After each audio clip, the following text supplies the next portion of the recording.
Alright, good morning, good evening. This is the third video for Chapter 11, A Twisted Tale of Hard Work. And speaking of hard work, it's all about the DNA doing all that work for us. So we're continuing our effort to understand problem number one more, which is how does our DNA help us live a unique and healthy life? How does our DNA make us unique? Well, we know what makes us healthy. We've learned about lots of proteins thanks to these wonderful videos, and even building the actual gene that makes us happy and healthy, the pleasure receptor gene. This folk right here, right?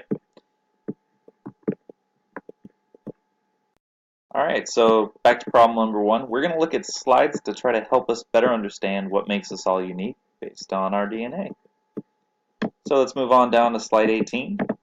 Slide 18 has a definition we need to write down. So in your notebook, please write slide 18 and then copy this definition. And while you're copying it, you should pause the video because I'm going to keep talking. Alright, nucleotides are the sequence, or what's important to know from the nucleotides of DNA is that the sequence of them form a unique genetic information. So different organisms and different genes have different orders of nucleotides. These little fellas here, right? It says different orders of the nucleotides create different gene or allele versions. What that means is that every different version of a gene has a different order of these nucleotides. Kind of like if you were to play Scrabble with 4 words or 4 letters only, and you could rearrange those 4 letters as many ways as possible, and it would create a different message each time. In your notebook, we have one task to do. You are to copy this sentence frame down and see if you can properly fill in the blanks in order to explain the difference between dominant and recessive alleles using the definition. So, explain the difference between dominant and recessive alleles using the definition. Well, it says nucleotides could have a different sequence or order to create different genes or versions of a gene, which are alleles. So let me help you here. It says each gene must have, and this is your choice. Do you choose same or different? So each gene must have same or different, what? Alleles? Nucleotides? Which word would best complete this sentence? And then it says this means a dominant allele does or doesn't have the same order as the code for a recessive allele. Alright, finish this up, copy this down, and complete the task. Alright, for slide 19, all you really have to do is just copy this information. So in your notebook, you'd write slide 19 and then copy this down. It says each gene has a specific order of nucleotides that communicate or code for instructions of a protein. So what does that mean? Each gene. So what we're going to do is move on to slide 20, and it'll give us a chance to try to make a little more sense of this phrase right here, okay? So we're going to look at different orders of nucleotides for a single gene. Here's slide 20. Go ahead and make sure to write slide 20 in your notebook. It says, for this activity, no definition to copy down. It's just trying to make sense of this idea that DNA sequences, or the order of nucleotides, creates different versions or alleles of a gene. So this is how we all become unique. We all have different skin colors, and we're looking at 3 different versions of the skin color gene, or 4 different alleles for the skin color gene. So 4 versions or alleles of the skin color gene.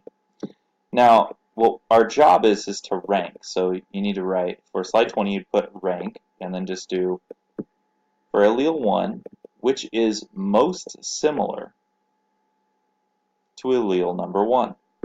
So you have a specific sequence, G, C, A, T, C, T, A. That is the genetic code, the nucleotide sequence for allele number 1. Now, to give you an example how to start, I will help you and identify which one is most closely similar to this sequence, GCAATCTA. That is the nucleotide code for the allele 1 version of skin color gene. If we go all the way down to allele 4, you'll notice that there's only 2 nucleotides different between allele 4 and allele 1. They both start GC, but allele 1 has an A for the third, and allele 4 has a C for the third. So here's one difference. There's a C here, there's an A there. Compare allele 1 and allele 4, they're only different because of a single nucleotide, which is in the third location. A here, C there. So the nucleotides differ by only 1, so the code is all the same, except where this has an A, it's been replaced with a C here. It's kind of a replacement of nucleotides, a single one. So 1 is most similar to number 4, or allele 4. What you have to do is figure out what is the next one most or least similar to allele number 1. So we know that 4 is most similar to allele 1. What is the next most similar? Is it allele 2 or 3? You just create a list listing those. Alright, let's go ahead and pause the video right now so you can finish solving this list and ranking them from most similar to allele number 1. To see this in another way, just understanding how nucleotide codes code for different proteins, here's a little video. The video shows a gene, and it's a model, and it shows you how these codes, the A's, the C's, the T's, and the G's, are a special code for making, all the way here, a protein. Now, the protein just has some random shape, but it shows you a gene with a specific code making a specific protein. Now, if we keep playing the video, we should see an interesting comparison of 2 different codes and 2 specific proteins. So we have 2 versions here, and these versions differ by just single nucleotides. So this could be one version, this is the other, and they control eye color. So this version makes your eye brown, and this version, with only a single nucleotide change, they only differ by a single nucleotide, but you can see that this gene, or this allele version, creates a much different eye color than this one, even though they're only changed by one single nucleotide. So even one nucleotide different in the code of a gene, or the code of a specific allele, can create big differences in the phenotype. Looking at your fellow students at Burbank High, or wherever you end up at school, right? And just look at the different phenotypes possible, knowing that it's all based down in the different alleles we've inherited from our parents. And those alleles create different proteins because of the nucleotide code, those A's, those T's, those C's, and the G's. In your notebook, please write slide 21. And slide 21 has a definition. It says each nucleotide sequence is read by the cell's machinery, with little molecular machines, just like words in a sentence. So there's equipment inside a cell that goes through the code of the nucleotides, just like you see here, and it reads it to build a specific protein. And the sequence instructs the building of something the cell needs. And that's a specific type of protein it will build. So for fun, we have a little activity here. And if we just follow the instructions, we're going to create our own code based on a nucleotide sequence. All right. Play with the idea of nucleotides coding or creating a message. So first things first, in your notebook, create a 15 nucleotide long sequence. Here's an example. So I don't want you to use these, but this shows you the A's, the T's, the C's, and the G's, all in some random order. I just created it off the top of my head. So you need to do the same. So right now, just pause the video and put 15 nucleotides using A's, C's, T's, and G's. You can use as many A's, as many C or G or T nucleotides as you want, but it has to total 15.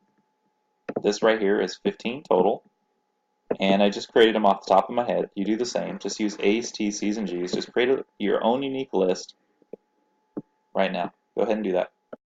Now that you have your own nucleotide list here, just like I've done here, what you need to do is make this represent a code. So we're going to pretend that this is a code for a message, just like our DNA codes for something the cell needs, a protein. We're going to pretend that this codes for a written phrase, message. Okay. It says each 3 nucleotides in this code will represent a 3-letter word. So in my example, I'm pretending that AAT represents the, TAG represents boy, GCC represents 8, ATT represents goo, ACG represents all, and then GAA represents day. So if you take every 3 nucleotides and pretend it's its own 3-letter word, you can create a message. Your job is to make it make a message that makes sense. The boy ate goo all day. Well, that makes wonderful sense. I want you to try to think of 3-letter words that you can put together that'll end up making a 5-word long phrase or message from whatever nucleotide code sequence you have. Good luck. Here we have slide 22. Slide 22 is an activity again, where I want you to look at different phenotypes and try to decide how similar do you think their nucleotide sequences are, just based on how different their phenotype is.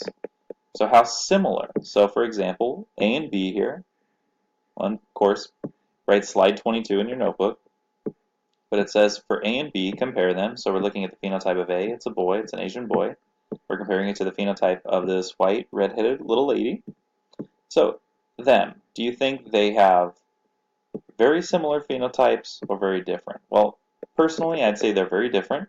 So I'm going to say that they have low nucleotide similarity. Remember that the nucleotide sequences decide how different we look. And this nucleotide sequence for allele 2 was very different from 1. And you can see that this boy and his allele, his nucleotides, are a lot different than this person's, and they look really different. So it's the same idea. So based on that similarity, I'm going to say that they have low genetic similarity or low nucleotide similarity because they have such different phenotypes. He has black hair, she has red, he has darker skin, she has lighter skin, he's male, she's female. So for all these reasons, I think that they have, of course I've explained my reason why, I think they have low nucleotide similarity. Now what you need to do for questions 2 through 5 is decide, do you think those individuals have high, medium, or low nucleotide similarity? So for A and F, you compare the person A to F here. And do you think they have high, medium, or low nucleotide similarity? Compare their phenotypes and decide, do you think their DNA nucleotides are really similar, medium similarity, or high similarity? Continue this process all the way until you get done with 5, and you have slide 22 all done. And remember, if you get confused, just go back to slide 20 and compare and say, oh look, you can see how different their phenotypes are, or how similar their phenotypes are based on their nucleotide order, or how similar the sequence is. But this time you're just basing it purely on their phenotypes. Alright, we have slide 23 here, and we're going to wrap up this video with just slide 23. It'll be our last slide today for this video. It says, we have a definition here, so for slide 23, you're going to write this definition. It says, organisms with DNA sharing similar or identical nucleotide sequences are considered close genetic relatives. So let's write this down. It says, basically, the more similar their nucleotides are, the more similar their phenotype will look, and also the more similar related they are. Your job is to look at this table and study these numbers.